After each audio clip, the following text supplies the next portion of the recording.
The last lead I want to tell is very profound. There's a place in Fiji called the Silver Hall.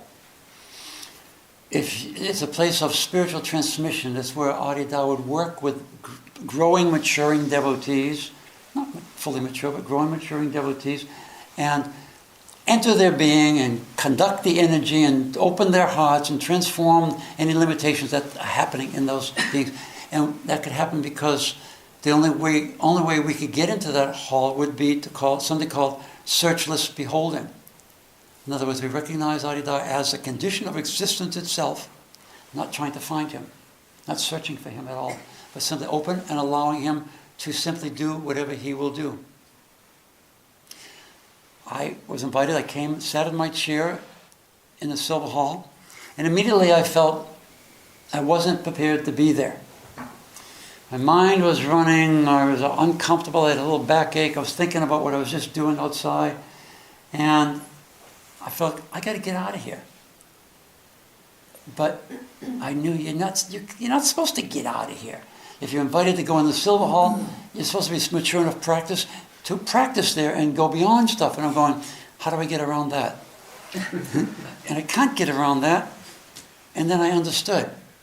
My tendency is always, if I'm contracted, self-involved, I want to go work on it.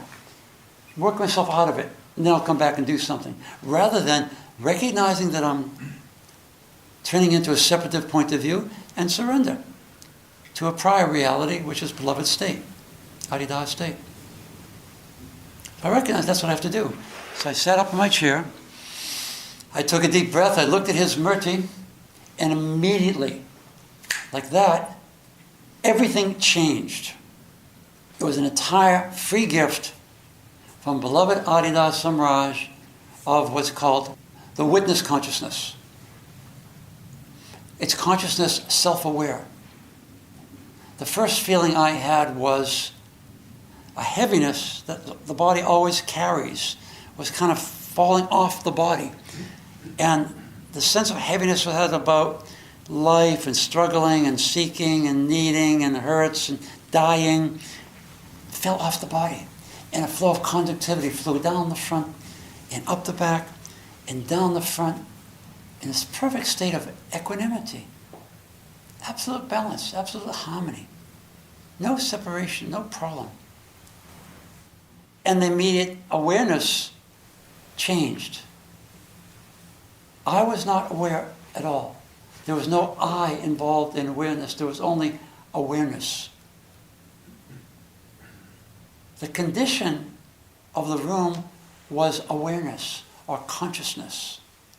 No one having it, no one holding it, no one experiencing it. Just consciousness. It is our true nature. As awareness focused and moved around the room, everything looked exactly like this room looks right now.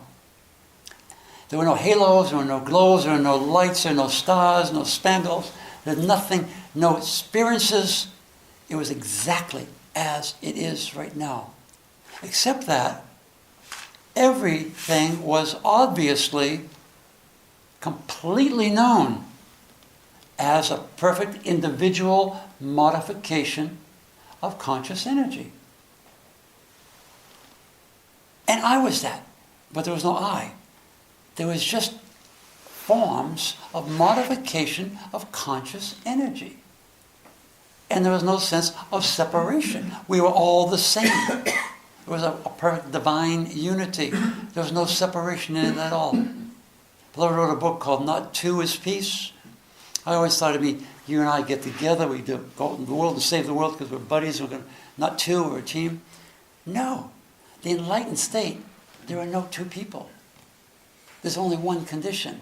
There's no one to have a conflict with. There's no separation at all. So there's only a perfect divine unity. That is peace. So the book, Not Two is Peace, isn't about just going out and helping. It's about awakening to the true reality. And then there's no sense of conflict.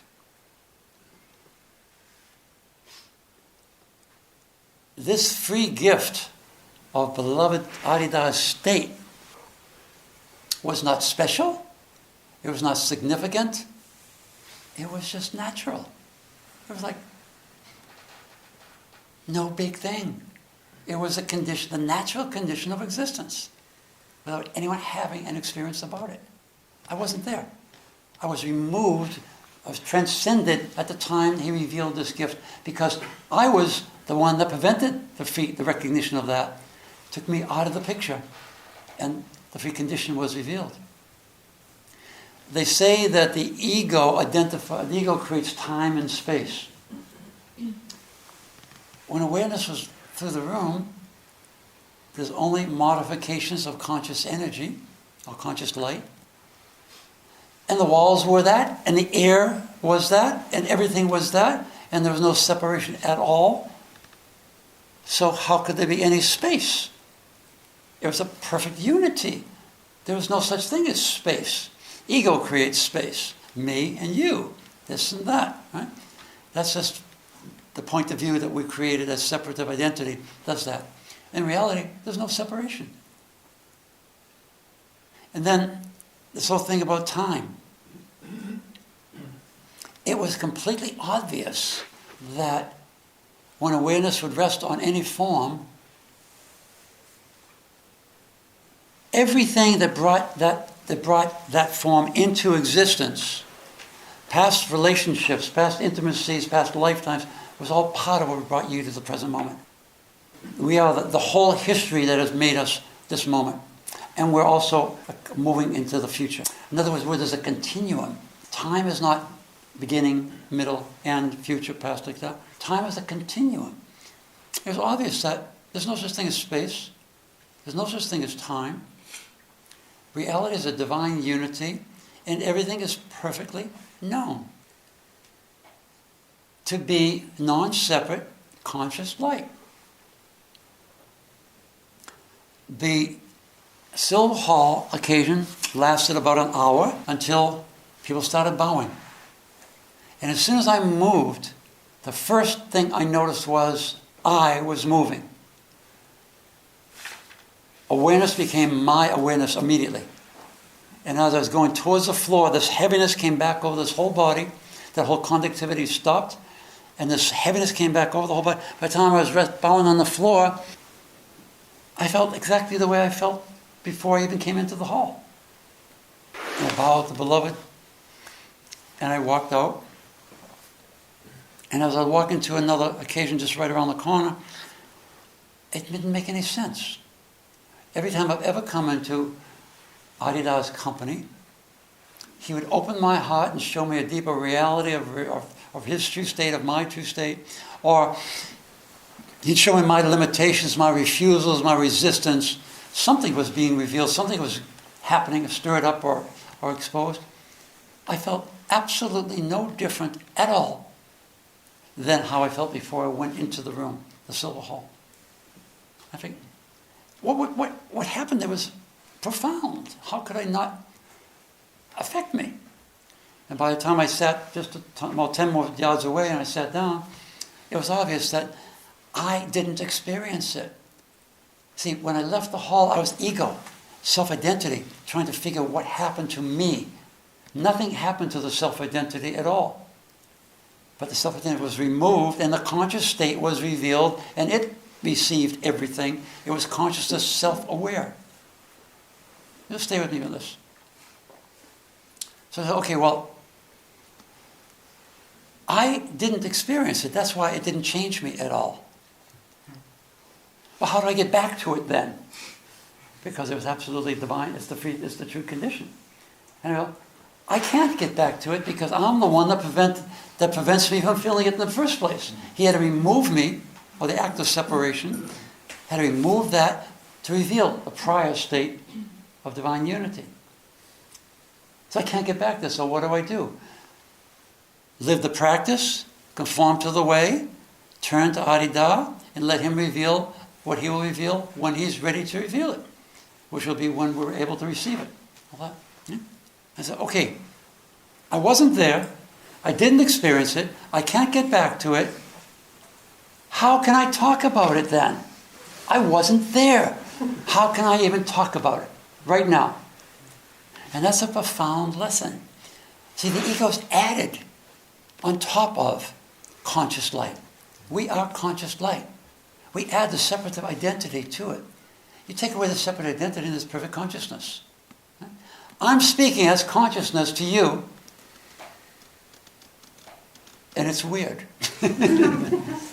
But it shows the evidence to me that the ego is added.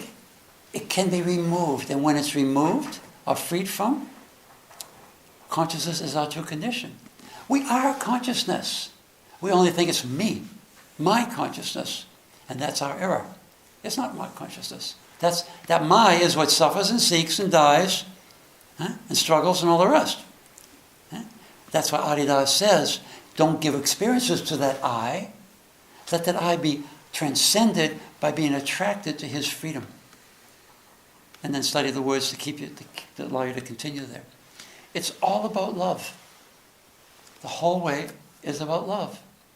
And in the Silver Hall, it was pure love. And I wasn't loving. But the condition was love itself. Consciousness itself. A free gift. By the way, this Leela took place in March of 2009, 4 months after Avatar Adida passed. It's a great testimony to his eternal work with devotees.